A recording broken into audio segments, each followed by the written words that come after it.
ये कहानी है समुंदर के बीच एक ऐसे राक्षस के बारे में जो वहाँ पर जाने वाले किसी भी चीज को वापस लौटने नहीं देता। Movie explainer 99 presenting the black demon. Movie की शुरुआत में हम दो आदमी को समुंदर के बीच देखते हैं। दरअसल ये दोनों एक ऑयल कंपनी में काम करते हैं और उसी कंपनी ने उन्हें ऑर्डर किया था कि समुंदर के नीचे कुछ खराब हुए ऑयल टैंकर्स को खत्म करने के लिए। उनमें से एक आदमी नीचे जाके वहाँ पर बम सेट कर देता है, पर जब वो वापस अपनी बोट की तरफ लौटता है तो उसे पीछे से कोई राक्षस आके खा लेता है, जिसके बाद वो उसके साथी को भी मार देता है। फिर अगले दिन हम पॉल को देखते हैं जो कि अपने वाइफ और दो बच्चों को लेकर वेकेशन मनाने जा रहा था। दरअसल पॉल उस नेक्सन ऑयल कंपनी का एक इंस्पेक्टर है और उन्हें कंपनी ऑयल कंटेनर चेक करने के लिए भेजा है और ये उनके फैमिली के लिए एक काफी अच्छी वेकेशन हो सकती है, तो इसलिए वो अपने फैमिली के साथ यहाँ पर आया। इसके बाद वो लोग सिटी की तरफ जाने लगते हैं, जहाँ पर पॉल नोटिस करता है कि शहर में सभी चुपचाप और एक अजीब सी माहौल छाई हुई है। वहाँ पे सभी को देखकर ऐसा लग रहा था कि वो लोग डरे हुए हैं। पॉल रास्ते में एक आदमी से होटल का रास्ता पूछता है और उसे बताता है कि वो नेक्सन ऑयल कंपनी से है। पॉल की बात सुनकर वो आदमी उसके तरफ चुपचाप आगे बढ़ता है। दरअसल ये लोग समझते हैं कि यहाँ पर खामोशी की वजह वही कंपनी है। तब इनेस उनके पास आके बताती है कि वो लोग यहाँ पर वेकेशन मनाने आई है और वो उस आदमी को कुछ पैसे देकर होटल का रास्ता पूछता है। इसके बाद वो लोग एक होटल में आके पहुँचती है, जहाँ पर पॉल को कंपनी से फोन आती है और उसे जल्दी काम खत्म करने के लिए कहा जाता है और अब पॉल को ना चाहते हुए भी अपनी फैमिली को छोड़कर जाना पड़ता है। समुद्र किनारे वो उस आदमी से मिलता है जो कि उसे वहाँ तक ले जाने वाला था। पॉल उस आदमी से टाउन के खामोशी के बारे में पूछता है। जवाब में वो आदमी कहता है कि डर ने सभी को यहाँ से भगा दिया है और ये डर एक जायंट राक्षस का है जिसे लोग ब्लैक डिमोन के नाम से जानता है। पॉल इन सभी बातों को एक कहानी समझता है। फिर कुछ दूर जाने के बाद वो आदमी एक जगह पर रुक के पॉल को कहता है कि मैं इससे आगे नहीं जा सकता हूँ और वो पॉल को अकेले ही आगे जाने के लिए कहता है। दूसरी तरफ होटल में एक आदमी पॉल की बेटी ऑडरी को टच करता है, जिस पर इनेस एक कांच का बोतल उसके सर पर फोड़ता है और अपने बच्चों को लेकर वहाँ से भाग निकलती है। अब बाहर आने के बाद उन्हें पता चलती है कि किसी ने उनकी कार पंक्चर कर दी है और कुछ ना पाकर वो लोग एक बोटमैन के पास पहुँचती है और उन्हें उस प्लेटफॉर्म तक चलने के लिए कहती है जहाँ पर पॉल गया था। वो बोटमैन उन्हें पहले मना कर देता है, लेकिन जब वो देखता है कि उनके पीछे कुछ लड़के पड़े हुए हैं, वो उनका मदद करने के लिए तैयार हो जाता है। दूसरी तरफ पॉल जब उस प्लेटफॉर्म तक पहुँचता है तो उसे पानी में डाइविंग के कुछ इक्विपमेंट्स मिलते हैं जिनमें की खून लगा हुआ था। प्लेटफॉर्म का स्ट्रक्चर काफी पुराना हो गया था। पॉल वहाँ पर किसी को आवाज देने लगता है, लेकिन वहाँ पर एक डॉग के सिवा कोई नहीं था। लेकिन अचानक वहाँ पर शैडो और जूनियर के आने से वो डर जाता है, जो कि खुद भी डरे हुए थे। पॉल उन्हें बताता है कि वो यहाँ पर सिर्फ इंस्पेक्शन करने के लिए आया है, पर शैडो कहता है कि इन सब के लिए अब बहुत ही देर हो चुकी है। फिर वहाँ पर उन्हें बाहर से किसी की आवाज सुनाई देती है और जब वो लोग बाहर जाके देखता है तो वहाँ पर पॉल का फैमिली था। पॉल का बेटा जब अपने दूरबीन से समुद्र की तरफ देखता है तो उसे समुद्र के नीचे एक बहुत ही बड़ा साया नजर आता है। इधर प्लेटफॉर्म में मौजूद लोगों को उस बोट के पास किसी क्रिएचर होने का एहसास हो गया था, इसलिए वो उस क्रिएचर की ध्यान भटकाने के लिए प्लेटफॉर्म के लोहे पर हिट करने लगता है, पर पॉल को यहाँ पर कुछ भी समझ नहीं आ रहा था। अब इतने में वो बोट प्लेटफॉर्म के करीब आ जाता है और वो लोग सेफली प्लेटफॉर्म पर उतरने लगते हैं, लेकिन वो बोटमैन फौरन वहाँ से भागने लगता है, जिसकी वजह से पॉल की बेटी पानी में स्लिप होकर गिर जाती है और पानी के नीचे उसे बहुत सारे इंसानों की कटे हुए अंग दिखाई देती है। तभी वो क्रिएचर भी उस पर अटैक करने वाली थी, लेकिन तब तक वो लोग उसे ऊपर उठा लेते हैं। अब पॉल यहाँ पर उन लोगों से पूछता है कि यहाँ पर क्या हो रहा है, जिस पर शैडो उन्हें एक दूरबीन से दिखाती है कि एक बहुत बड़े शार्क उस बोट का पीछा कर रहा है और करीब पहुंचते ही वो उस बोट का 2 टुकड़े कर देते हैं। शैडो उन्हें बताता है कि यही वो ब्लैक डिमोन है जो कि पूरे शहर को खामोश करके रखा है और यहाँ पर ये दोनों इसी वजह से ही फंसे हुए हैं, क्योंकि कोई भी उनकी मदद के लिए यहाँ पर नहीं आना चाहता। अब वो लोग देखते हैं कि प्लेटफॉर्म का बेस उस शार्क की वजह से डैमेज हो चुका है, जिसलिए वहाँ पर हर चीज हिल रही थी। पॉल कहता है कि पावर का मसला वो ठीक कर देगा, लेकिन इसके लिए उसे पानी के अंदर जाना पड़ेगा। इनेस को ये आइडिया बिल्कुल पसंद नहीं आती, लेकिन इसके सिवा उनके पास और कोई चॉइस नहीं है। शैडो यहाँ पर बताता है कि लोगों का मानना है कि ये डिमोन गॉड की तरफ से एक शाप है, क्योंकि गॉड ने इंसानों के लिए ये दुनिया बनाई है और इंसानों ही अपने फायदे के लिए इस दुनिया की महत्वपूर्ण चीजें खराब करने लग गई है, तो इसीलिए ये शार्क गॉड की तरफ से पनिशमेंट के तौर पर दी गई है। पॉल शैडो के स्टोरी पर बिल्कुल भी यकीन नहीं करता,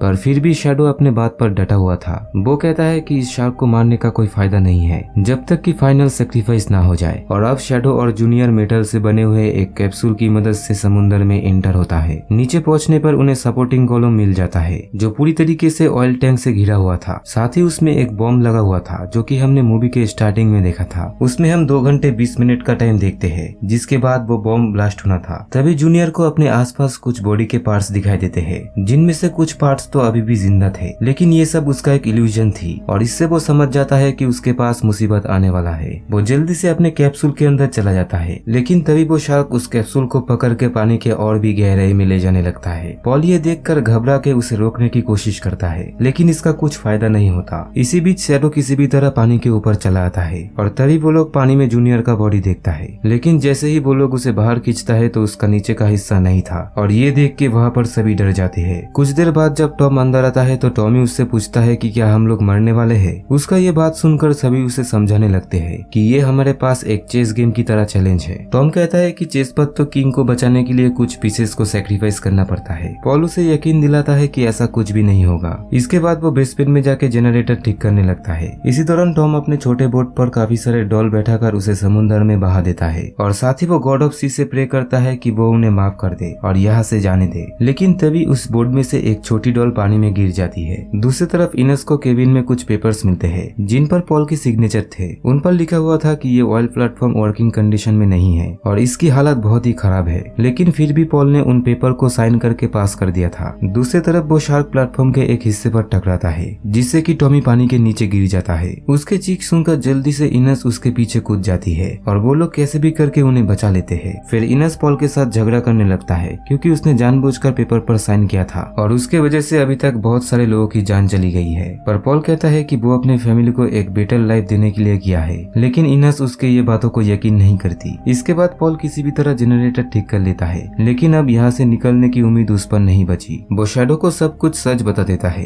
कि उसने पैसों के लिए इन पेपर्स पर साइन किया था, लेकिन वो ये भी बताता है कि उसने वही किया जो कि उसे करने के लिए कहा गया था। और तभी उसे याद आता है कि उसके कंपनी ने इस प्लेटफॉर्म को तबाह करने के लिए यहाँ पर बॉम्ब सेट करवाया और फिर उन्होंने पॉल को इंस्पेक्शन के बहाने यहाँ पर भेज दिया। यानी कि वो कंपनी पॉल को मारना चाहता था क्योंकि वो कंपनी का सभी राज जानता है। इधर अब पॉल की फैमिली एक डैमेज बोट को रिपेयर करने लगती है और शैडो एक रेडियो को ठीक करने की ट्राई करता है। तभी यहाँ पर पॉल आके कहता है कि वो उसके फैमिली को बोट के सरिये किनारे तक ले जाए। शैडो उसका ये बात सुनकर समझ जाता है कि वो यहाँ पर सैक्रिफाइस देने वाला है और वो ऐसा करने से इनकार कर देता है, लेकिन पॉल के बार बार रिक्वेस्ट करने पर वो राजी होते हैं। और अब बम ब्लास्ट होने में 15 मिनट बाकी है और पॉल पानी में जाने के लिए तैयारी करने लगता है। वो इनस से झूठ बोलता है कि वो बम उठा के अपने पास रखना चाहता है ताकि रास्ते में वो उनके काम आ सके। इधर शैडो बाकी सभी को बोट में बिठा के बहुत ही दूर ले जाते हैं। पॉल फिर पानी में जाके उस बम को उठा के जनरेटर ऑन करके लाइट जला देता है जिससे कि वो शार्क उसके तरफ अट्रैक्ट हो, और होता भी ऐसा है। वो शार्क उसके तरफ आने लगता है। पॉल अब आखिरी बार के लिए अपने फैमिली से बात करता है। वो बताता है कि वो अब उनके साथ नहीं आ सकता है और शैडो को कहता है कि तुम्हारे लोगों की जान बचने वाली है और उन्हें इस क्रिएचर से हमेशा के लिए छुटकारा मिलने वाला है। वो अपने बच्चों से भी बात करते हैं और सभी दुखी होने लगते हैं। और अब पॉल उस जायंट शार्क के सामने आ पड़ता है और शार्क उसे निगल लेता है और तभी वो बॉम्ब ब्लास्ट होकर पॉल के साथ साथ उस शार्क का भी अंत होता है। ये सब दूर खड़ी हुई उसकी फैमिली देखकर बहुत ही दुखी होकर रोने लगता है। और कुछ देर बाद वहाँ पर एक रेस्क्यू टीम आता है जिसे कि शैडो ने ही रेडियो के जरिए उन्हें सिग्नल भेजा था। तो दोस्तों आई होप कि ये मूवी आपको पसंद आई होगी।